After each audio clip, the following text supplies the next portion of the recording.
The following production of the Bang Cartoon Radio Hour contains fictional material used strictly for satirical and comedic purposes, and it should not be accepted as being factual, and all voices are impersonated. Welcome! You! Bang Cartoon Radio. It's huge when it comes to learning a new guy's rear end. Oh, stop it! I know the National Football League. What, please? Sometimes they run and they smell like sex. That's how we do it. Bang Cartoon Radio. Look here, things need to be done around here. A lot of people have picked us to put in the NFC, and rightfully so.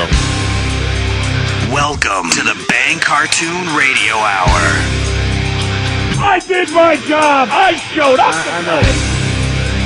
And now, here's John and Tom.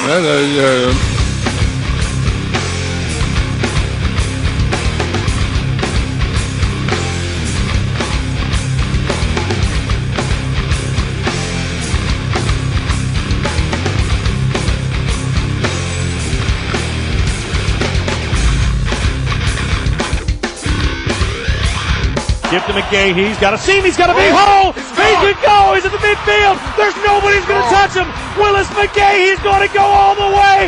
Touchdown, Ravens. Are you kidding me? And the hay's in the barn at Texas Stadium. First down across the 30-yard line and more. 40. He's in midfield and still running. He might. He could. He will go for the touchdown. LaRon McClain.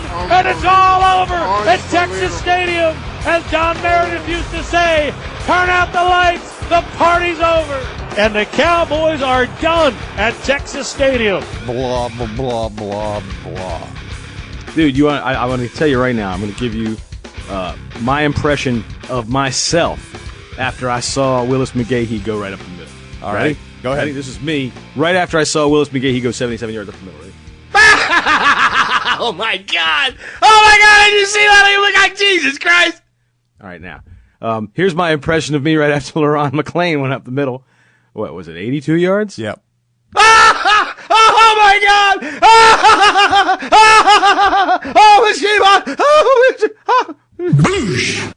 Oh, man.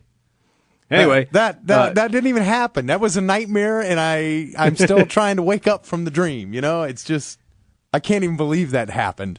NFL Network's had some good games this year, man. If you haven't gotten NFL Network, you should get it now, and they should pay me to say that. Yes, they should.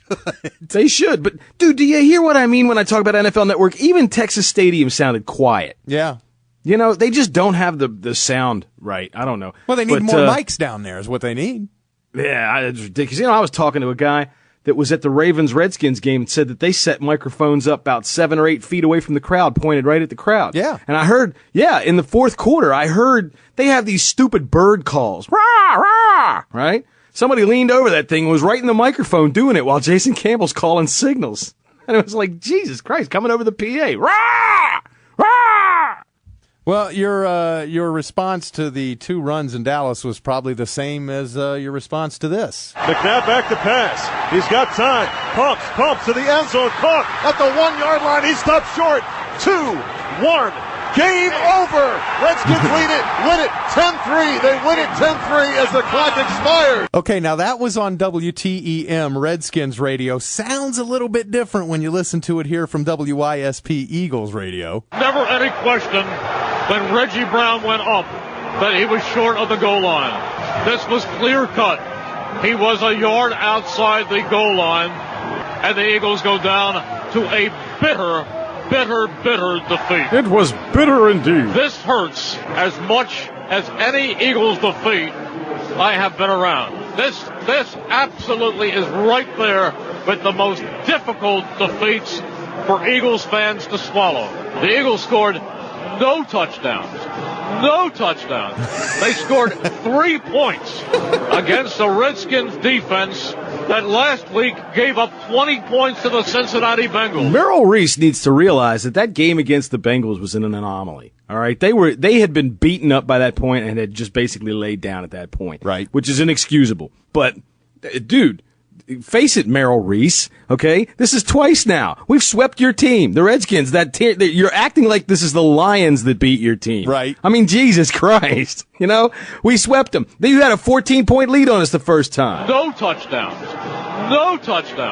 They scored 3 points. Yeah, because our defense shut down Donovan McNabb.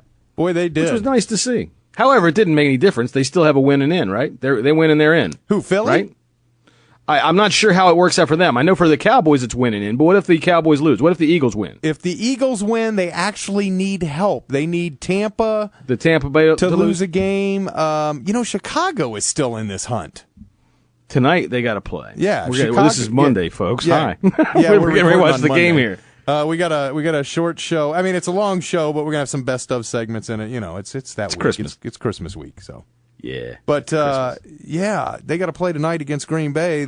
Chicago has to win out. Obviously, they have to win their last two. But, they still have a shot. So, Philly, even if they win, they're going to need some help. Dallas doesn't need help. They win, they're in. So. Yeah.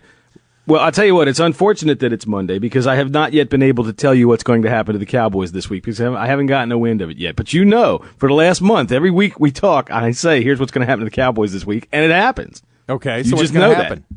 What's that? So this week, I don't know. It's too early. It's only Monday. Well, you're gonna have to go out on a limb. I'll have to go out on a limb. Yeah. This game's in Philly, right? Yeah. Philly's smarting from that defeat. They're gonna need help. I'm gonna go ahead and say Philadelphia's gonna win a squeaker. Oh no. That's what I say. Oh no. A squeaker. Right now, this is a segment from last October of 2007. Uh-huh. And this was right after Dallas played the Buffalo Bills, and T.O. had left a note. He didn't talk to the media after the game.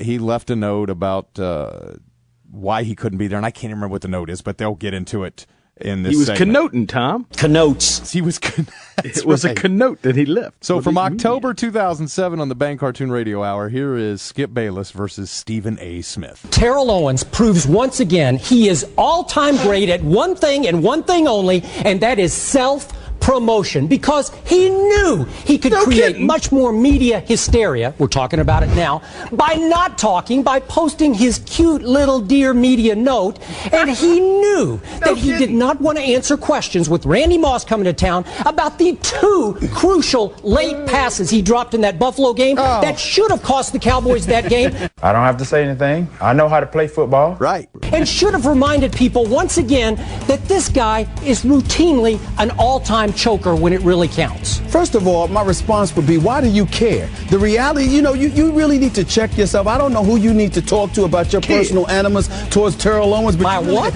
Animosity. Animus. You're my what? You're not sticking anything up there.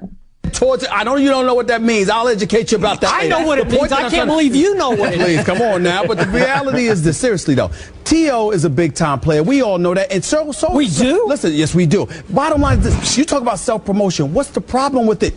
You look at this game right here. Dallas and New England. Everybody in America is looking forward to this game. If he's bringing attention to himself, you know what I love about it, Skip? Because at the end of the day, you got to step on the field and perform. He has put more pressure on himself to perform in this particular game by reacting the way that he's reacting and not answering questions or what have you. So everybody's going to look for him. He guaranteed that he would talk to reporters after the game. Well, guess what? If you don't show up and you get outplayed by the other 81, which is Randy Moss, the same individual, by the way, that you said wouldn't have a good season, T.O.'s put more pressure on himself, and I love it. It's theater. You have absolutely no right to bring up anything about Randy Moss in a positive way. The way you talked about him. You talked about him like he was garbage. You, Tom. You.